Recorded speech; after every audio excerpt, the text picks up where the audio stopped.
అప్పుడు మీకు ఏది ఇష్టమో అడగండి, మీకు అనుగ్రహించబడను.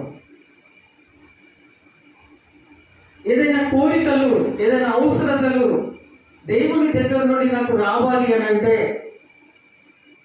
దేవుని యొక్క వాక్యమును మన మనసులో చేర్చుకొని ఆ వాక్యమును ప్రకారముగా అది ఏమైనా కానీ పర్వాలేదు, what ever your desire may be, it shall be done for you.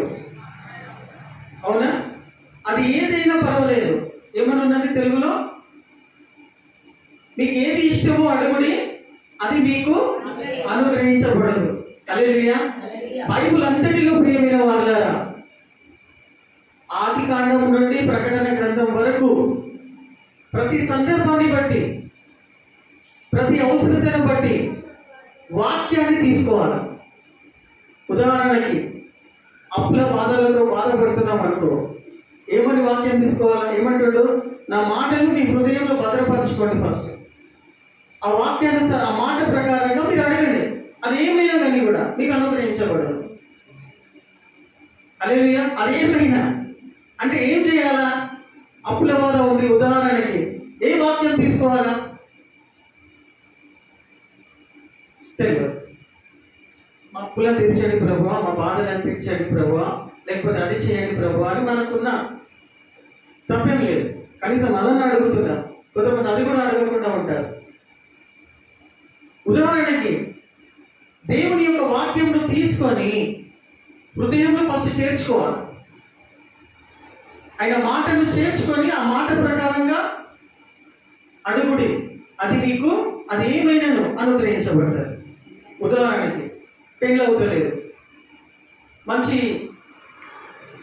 మంచి అమ్మాయి కావాలా, మంచి అబ్బాయి కావాలా, ఏమని తీసుకోవాలి వాక్యము? తెలియదు. బైబిల్ నాలెడ్జ్ లేదు మనకి. కుటుంబంలో సమస్యలు ఉన్నాయి ఉదాహరణకి, ఇంకేమేమో ఉన్నాయి. లేకపోతే చాలా సంవత్సరంలో నుండి నేను గర్భఫలం కోసం అడుగుతున్నా, గర్భఫలానికి సంబంధించినటువంటి వాక్యాన్ని తీసుకోవాలి. తీసుకొని నీ హృదయంలో భద్రపరచుకోవాలి. భద్రపరచుకొని ఎప్పటి వరకు అడుగుతూ ఉండాలా? ఇచ్చేంత వరకు. కొన్ని పరిస్థితులు ఎట్లా ఉంటాయంటే, తీసుకుంటాము, దేవుని వాక్యాన్ని తీసుకుంటాము, చేర్చుకుంటాము, మనసు హృదయంలో భద్రపరచుకుంటాము, గంతులేస్తాము. కానీ ఇంటికి వెళ్ళిన తర్వాత కొన్ని పరిస్థితులు ఎదురు పడినప్పుడు మర్చిపోతాం. ఉదాహరణకి చాలా ఉదాహరణలు ఉన్నాయి. నాకు ఎక్కువ ఇష్టమైనటువంటి ఉదాహరణ ఏంటంటే, రైతు విత్తనము పొలంలో నాటినప్పుడు అది మొలక ఎత్తాలా, దానికి నీళ్లు చల్లాలా, దానికి సరి అయినటువంటి జాగ్రత్తలు తీసుకున్నప్పుడు ఎప్పటికీ పంట అనేది చేతికి వస్తుంది, ఫలిస్తుంది. ఆ మొలక అనేది ఎప్పుడు, ఆ విత్తనం అనేది ఎప్పుడు ఫలభరితముగా వస్తుంది. చాలా టైం పడుతుంది. నువ్వు అడిగింది చిన్న విషయం కాదు. గర్భఫలం ఉదాహరణకి అడిగింది చిన్నది కాదు. అది నాటులు వేసుకోవాలా, అది భూమిలో వెళ్ళాలా, నీళ్లు చల్లబడాలా, అది కింద అండర్ గ్రౌండ్ లో మొత్తం తయారు కావాలా, తర్వాత మొలకెత్తాలి. అప్పుడు తన ప్రతిఫలము పొందుకుంటారు. హల్లెలూయా, హల్లెలూయా.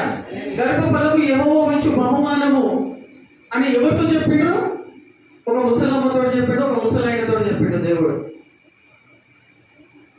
మొత్తం రక్తమంతా ఉడికిపోయింది. ముసలులే కదా వాళ్ళు, మనలాగా వయసు వల్ల 90 ఏళ్ళు, అప్పటికి కూడా గట్టిగానే ఉన్నారు వాళ్ళు. ఆ ముసలులో చేసిన వాగ్దానం అది. మీకేంది తక్కువ, మీకేం తక్కువ చెప్పండి? హల్లెలూయా, హల్లెలూయా. ఏం తక్కువ అని అంటే ఓపిక లేదు. తీసుకోవడానికి వాక్యం తీసుకుంటాం, సందర్భాన్ని బట్టి, పరిస్థితిని బట్టి తీసుకుంటాం. కానీ అది విత్తబడాలా, మన నరాలలో ఆ వాక్యము జీర్ణించుకోబడాలా, జీర్ణం చేసుకోవాలా. అడుగుతూనే ఉండాలా. అడుగుతూనే ఉండాలి. హల్లెలూయా, హల్లెలూయా. నా మాటలు మీ యందు నిలిచిన యెడల ఆ మాట ప్రకారంగా మీకు ఏమి ఇష్టమో అడుగుడి, అది మీకు అనుగ్రహించబడునని స్వయంగా యేసు ప్రభువే చెప్తూ ఉన్నాడు. హల్లెలూయా. మాట ఉండాలి, దేవుని మాట ఉండాలి. మన మనసులో హృదయంలో ఏముండాలా? దేవుని జీవం కలిగిన మాట మనం చేర్చుకొని అడుగుతూ ఉన్నట్టయితే, ఉదాహరణకి ఎప్పటిదాకా ఎట్లా అడగాలని చెప్తుండే యేసు ప్రభు ఒక జాగలో, విసుకక. ఎక్కడుందో అధ్యాయం? ఎస్, లూకా సువార్త. ఎట్లా అడుక్కోవాలంట? విసుకగా. ఒక ఉపమానం కూడా చెప్పిండు యేసు ప్రభు.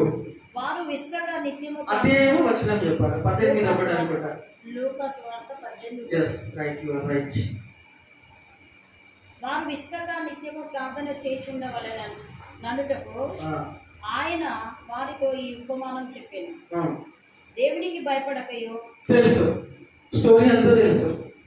ఎంతమందికి మీరు చిన్నగా ఉన్నప్పటి నుండి ఇప్పటి వరకు ఇది ఈ ఉపమానం తెలుసు? మీరు చెడ్డీలు వేసుకున్నప్పటి నుండి పైకి వేసుకునేంత వరకు ఈ ఉపమానాలు ఎన్నిసార్లు విన్నారు? మస్తు సార్లు విన్నాం. దాని రిజల్ట్ ఏంటిది నాకు చెప్పండి అంతే. ఈ ఉపమానం యొక్క రిజల్ట్ ఏంటిది? ఫస్ట్ లైన్లోనే యేసు ప్రభు చెప్తాడు, ఇది యేసు ప్రభు చెప్తాడు. ఫస్ట్ లైన్లోనే ఉంది, 18వ అధ్యాయం 1వ వచనంలోనే చెప్తాడు. ఏమని ఉంది చెప్పండి, చూడండి మా వాక్యం చూడండి. 10వ చదువు గట్టిగా. లూకా 18:1.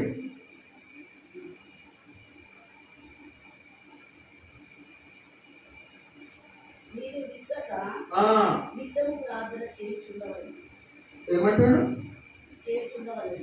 చేయుచుండవలెనని నన్నుటకు ఆయన వారితో ఈ ఉపమానం చెప్పాడు. ఆ ఉపమానం ఏదో మనకు తెలుసు. ఫస్ట్ లైన్లోనే యేసు ప్రభు ఏం చెప్తాడు? విసుకక నిత్యము ఏం చేయాలా? ప్రార్థన చేయవలెనని ఈ స్టోరీ అంతా చెప్పుకుంటూ వస్తాడు. అన్యాయస్తుడైనటువంటి ఒక రాజు ఉంటాడు, దేవునికి భయపడాడు, మనుషులంటే లక్ష్య పెట్టాడు. అతని దగ్గరికి వెళ్ళి ఒక ముసలమ్మ, ఒక వృద్ధురాలు ఏమని చెప్తూ ఉన్నది, నాకు అన్యాయం జరిగిందయ్యా, నాకు న్యాయం చేయండి అని ఎవరిని పోయి బతిలాడుతున్నదా? అన్యాయస్తుడైన న్యాయాధిపతి. ఏం టాలీ అయితే లేదు ఆ మాటకు, కానీ వాక్యం అక్కడే ఉంది. అన్యాయస్తుడైన న్యాయాధిపతి అంట.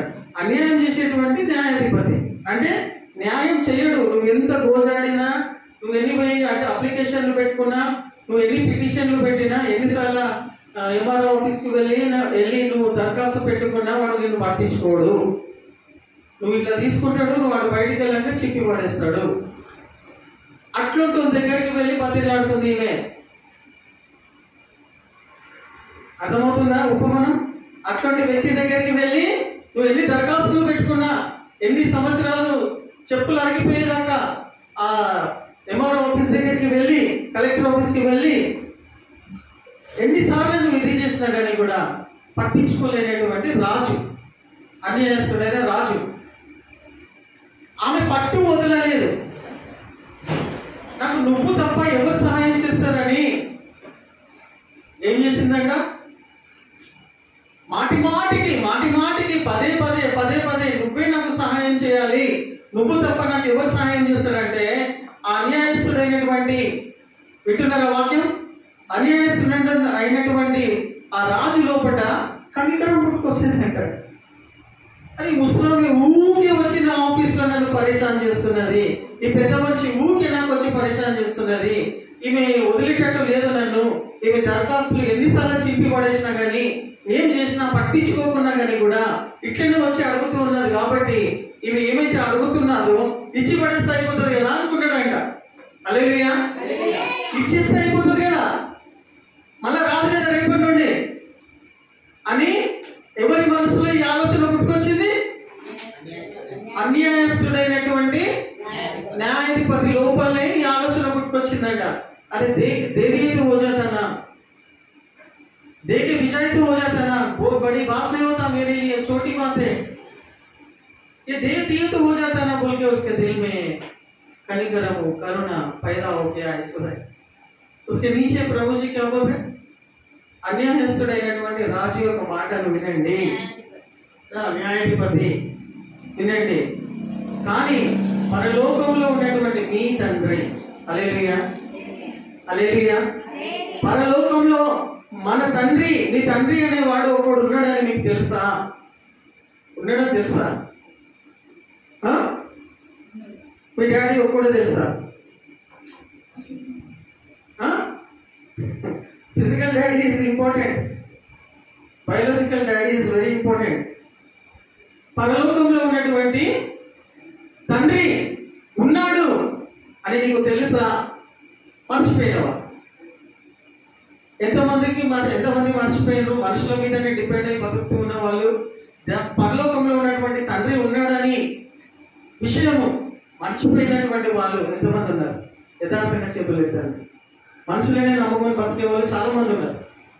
పరలోకంలో ఒక తండ్రి ఉన్నాడు, నా సృష్టికర్త, నా విమోచకుడు, నా రక్షకుడు ఉన్నాడు అని ఎంతమందికి తెలుసు? హల్లెలూయా. ఉన్నాడు, పరలోకంలో నా తండ్రి ఉన్నాడు. ఆయనే అన్యాయస్తుడైనటువంటి న్యాయాధిపతి కాదు, అట్లటోడు కాదు. చదవండి, వచనం చాలా బ్యూటిఫుల్ గా ఉంటుంది. సబ్జెక్ట్ అది కాదు కానీ చదవండి.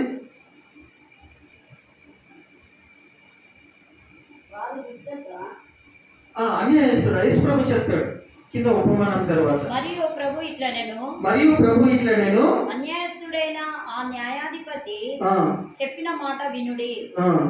దేవుడు తాను ఏర్పరచుకొనిన వారు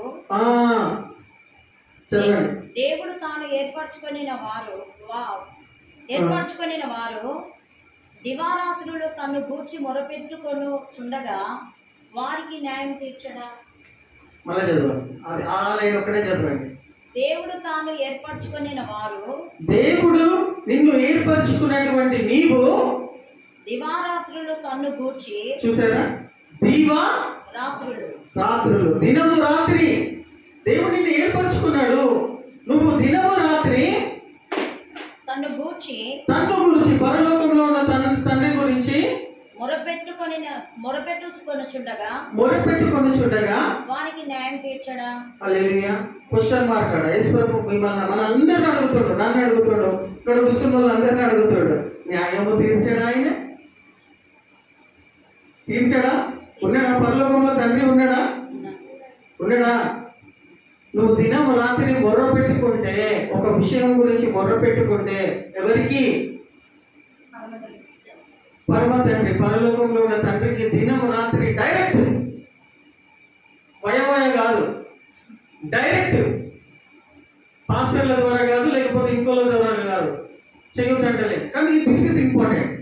నీకు దేవుని దగ్గర నుండి ప్రతిఫలం కావాలంటే ఆ విషయాన్ని బట్టి నువ్వు డైరెక్ట్ గా మోకరించి దినము రాత్రి ఆడ రాయబడి యేసు ప్రభు చెప్తున్న మాట, దీవారాత్రములు తనకు మొర్ర పెట్టినటువంటి వాళ్ళ మొర్రను ఆయన వింటాడా?